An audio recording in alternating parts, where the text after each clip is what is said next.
گئے. علماء کہتے ہیں سونا کمال نہیں ہے، جاگنا کمال ہے. ابراہیم نخعی کہا کرتے تھے ابو حنیفہ کے استاد الاساتذہ، اللہم اقلل نومتی و اکثر عبادتی، خدا نیند میری کم کر دے اور میری عبادت بڑھا دے.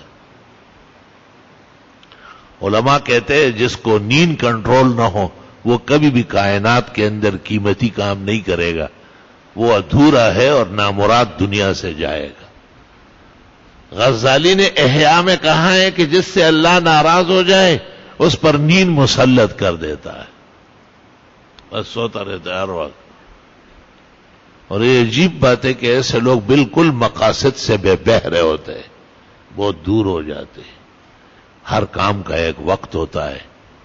دن کے سونے کو کیوں کہتے ہیں قیلولہ؟ لأنها من القلہ، تھوڑا سا بس سر لگا دیا اور سور کا وقت ہو گیا، ٹھیک ہے ہو گیا.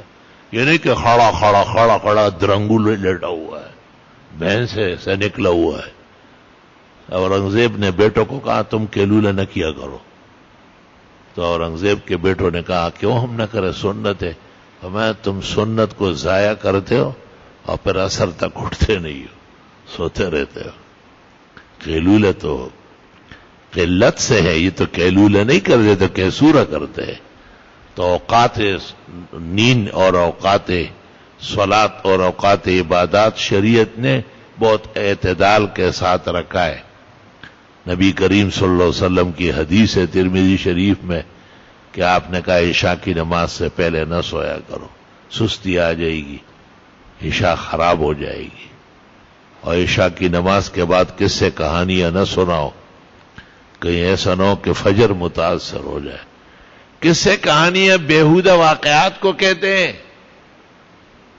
وہ بادشاہ ہو داغا دا پلار دا کارو او گیدڑے دا سے ہو اوخے دا سے ہو اکو بکو سندر بکو غیرالا پتر پاکو نہ سر نہ کونا.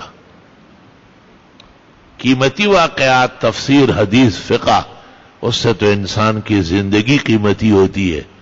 ہم نے دیکھا ہے کہ جو طلباء دیر تک مطالعے اور تکرار کرتے ہیں وہ فجر کے وقت باقاعدہ صف اول میں ہوتے ہیں، اور جو جلدی اٹھ کے چلے جاتے ہیں وہ فجر کے صفوں میں نہیں ہوتے. ان کی روزانہ ناظم صاحبان پٹائیاں کرتے ہیں کہ آپ نے فجر دیر سے پڑھی، کیوں دیر سے پڑھی؟